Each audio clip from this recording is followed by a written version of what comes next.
Hear the word of the Lord. It's not by power, not by might, but by my spirit, says the Lord of hosts. Zechariah 4 verse 6.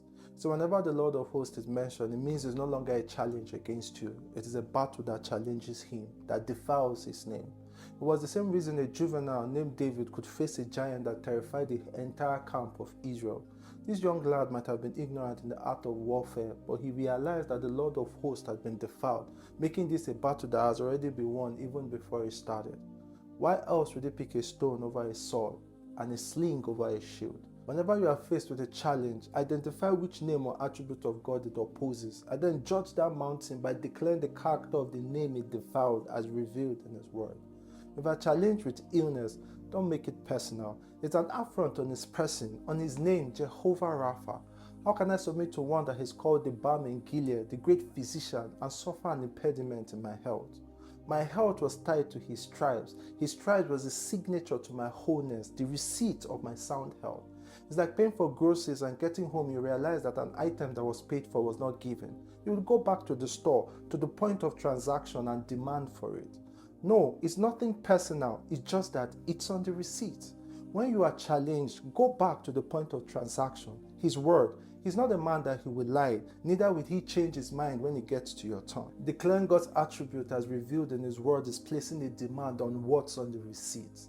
If He has called me king, then I'm no slave to any, regardless in what form it appears. If He has called me priest, then I am a living oracle of His here on earth. My declaration echo His words. If He calls me son, then the earth is His will to me. It is my inheritance. Psalm 2, 7 and 8. Galatians 4 says that after you have known God, or rather after you have been known by Him, don't turn again to be enslaved by those weak and beggarly elements who by nature are not gods. You see, we make a God out of our challenges. Not in itself is powerful. It takes the form of the power I relinquish to it. You are no slave. You are a son. You see, the inhabitants of Canaan only became giants when the spies saw themselves as grasshopper. But when they saw themselves as the Lord's army, the giant was made bread for them. You are the Lord's army. That challenge is only as powerful as the power that we relinquish to it.